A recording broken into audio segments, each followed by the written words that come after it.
మన ప్రభువును రక్షకుడు అయిన యేసుక్రీస్తు వారి అతి శ్రేష్టమైన దివ్యనామమున మీ అందరికీ ఉదయకాలము సర్వశుభములు సర్వదీవెనలు దేవదేవుడు అనుగ్రహించునుగాక.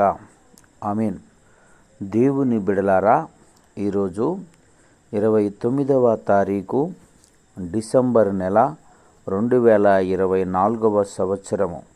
ఈరోజు దేవుని వాగ్దానము ఆదికాండము 17వ అధ్యాయము 2వ వచనము. నిన్ను అత్యధికముగా అభివృద్ధి పొందించెదను. దేవుడు తన పరిశుద్ధ లేఖన భాగము నేటి ఉదయకాలము మీ వినికిడిలో, మీ జీవితంలో ఈ వాగ్దానమును దేవదేవుడు నెరవేర్చునుగాక.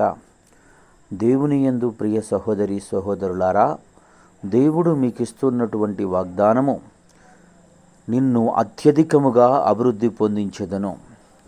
సహోదరి సహోదరులారా, దేవదేవుడు మొట్టమొదటిగా ఈ లోకమునకు వచ్చి దేవుడు పలికినటువంటి పదము అభివృద్ధి పొందుడి అని. అలాగుననే అవ్వ ఆదాముతో కూడా దేవుడు పలికినటువంటి పదము, మీరు ఫలించి అభివృద్ధి పొంది వీటి సమస్తాన్ని వేలమని చెబుతూ ఉన్నాడు. 5 దినములు సృష్టిని చేసిన దేవుడు 6వ దినములో తన రూపములో తన పోలికలో నరును నిర్మించి వారిని ఆశీర్వదించిన విధము ఏదనగా, మీరు ఫలించి అభివృద్ధి పొందుడి అని. దేవుని బిడ్డలారా, అలాగుననే దేవుని దృష్టికి నరులు చెడు క్రియలు చేసుచు చెడు పనులు చేయుచు వచ్చి దేవునికి ఆయాసము కోపము కలిగించినప్పుడు దేవుడు సమస్త మనుషులను నిర్మూలము చేసి దేవుని చిత్తానుసారముగా నడిచి దేవుని ఇష్టాన్ని నెరవేర్చినటువంటి వ్యక్తి నోవాహు.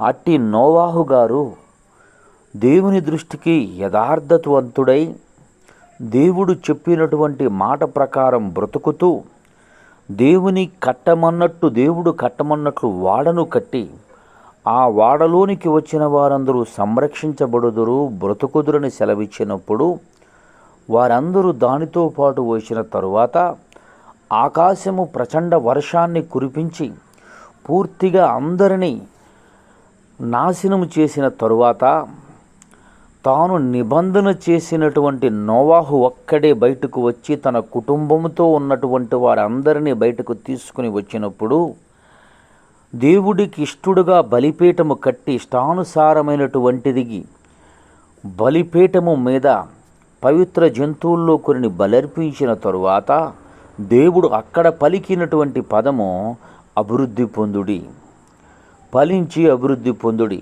దేవుని బిడలారా, ఇక 3వదిగా దేవునికి స్నేహితుడు అని పిలువబడినటువంటి వ్యక్తి, దేవుడు చెప్పిన మాటకు లోబడినటువంటి వ్యక్తి, దేవుని మాటకు విధేయత చూపి తన కన్నవారిని, తన బంధు జనాంగమును సమస్తాన్ని విడిచిపెట్టి దేవుడు చూపించబోవు దేశానికి దేవుడు వాగ్దాన ప్రకారము బయలుదేరినటువంటి అబ్రహాము గారితో కూడా దేవుడు ఈ 17వ అధ్యాయము 2వ వచనములో దేవుడు తెలియచేస్తున్నటువంటి పదము, నిన్ను అత్యధికముగా అభివృద్ధి పొందించెదను. ప్రియ సహోదరి సహోదరులారా, ఆదాము గారితో చెప్పాడు అభివృద్ధి పొందమని, నోవాహు గారితో చెప్పాడు అభివృద్ధి పొందమని, అబ్రహాము గారితో చెబుతున్నాడు అభివృద్ధి పొందమని.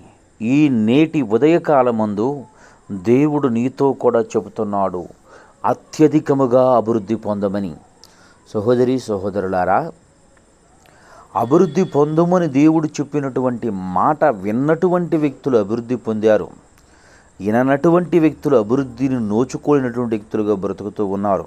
సహోదరుడా, ప్రతినిత్యము దేవుని మందిరములోనికి వెళుతున్న నీకు వాగ్దానం ఏదైతే చెబుతుందో, దైవజనుడు నోట నుండి ఏ వాగ్దానం అయితే వస్తుందో, వాక్యానుసారమైనటువంటి జీవితాన్ని నీవు జీవించిన ఎడలా అందరూ ప్రళయములో మునిగిపోయారు, నోవాహు ఒక్కడే లేపబడ్డాడు.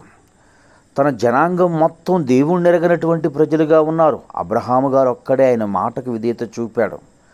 దేవుని అందు సహోదరీ సహోదరులారా, దేవుడు నీతో కూడా అదే చెప్తూ ఉన్నాడు. ఎవరు అభివృద్ధి పొందారు, ఎవరు ఆశీర్వదించబడ్డారు, ఎవరు దీవించబడ్డారు అంటే ఆయన మాట విన్నవారు అత్యధికముగా అభివృద్ధి పొందినారు. 100 సంవత్సరములు వీడు గలవాడై అప్పుడు కుమారుని కని ఆయన ద్వారా వచ్చినటువంటి ఇద్దరు జనాంగములో చిన్నవాడిని దేవుడు ఆశీర్వదించాడు. ఏమీ తెలియనటువంటి వ్యక్తి, గృహమును దాటి వెళ్ళనటువంటి వ్యక్తిని ఆశీర్వదించాడు. 12 మంది సంతానాన్ని ఇచ్చాడు, గనులను ఇచ్చాడు, రాజులను ఇచ్చి ఉన్నాడు. దేవుని బిడ్డ, నీ జీవితంలో కూడా నీకు చదువు తక్కువైన వ్యక్తివై నువ్వు బ్రతకొచ్చు. లోకములో మన్నిక లేనటువంటి వ్యక్తిగా నీవు బ్రతుకుతూ ఉన్నటువంటి వ్యక్తిగా నీవు ఉండవచ్చు. జనులలో నీ యొక్క మాట వినపడనటువంటి వ్యక్తిగా నీవు బ్రతకవచ్చు. అయితే దేవుడు చెప్పిన మాటను, యేసయ్య తెలియజేసిన మాటను హృదయపూర్వకముగా అంగీకరించి ఆయనకు లోబడి ఆయన చెబుతున్నటువంటి వ్యక్తిగా నీవు బ్రతికితే నీవు కూడా అత్యధికముగా అభివృద్ధి పొందుతావు. ఎంత అత్యధికముగా వీరు అభివృద్ధి పొందారు అంటే, దేవుని బిడ్డలారా, మీరు గమనించగలిగినట్లయితే చూసే జనులకు అసూయ పుట్టే విధంగా నిర్గమాకాండంలో ఉంటుంది. ఫరో రాజుకు అసూయ పెట్టే రీతిలో అభివృద్ధి పొందారు. నీ జీవితంలో కూడా ఆయన మాట వింటే ఇతరులకు అసూయ పుట్టే రీతిలో దేవుడు నిన్ను హెచ్చించి ఉన్నతమైన స్థితిలో నింపి అనేకులు నిన్ను చూసి ఆశ్చర్యపడే రీతిలో దేవుడు నిన్ను అత్యధికం అభివృద్ధి పొందించునుగాక. ఆమేన్. తండ్రి, నీకు వందనాలు, స్తోత్రములయ్యా. నేటి ఉదయకాలమందు నీ బిడలైన వారందరూ నీ మాట విని అత్యధికముగా అభివృద్ధి పొందు కృప దయచేసి నడిపించి కాపుదలో భద్రపరచమని యేసయ్య నామం పేరట ప్రార్థన చేయుచున్నాను మా పరమ తండ్రి. ఆమేన్. తండ్రి అయిన దేవుని ప్రేమయు, కుమారుడైన యేసుక్రీస్తు వారి కృపయు, పరిశుద్ధాత్మ తండ్రి అన్యోన్య సావాసం ఇప్పుడును ఎల్లప్పుడూ ఆయన సన్నిధితో సదాకాలం తోడయండి ఎంబడించి మేము నడిపించునుగాక. ఆమేన్. God bless you. దేవదేవుడు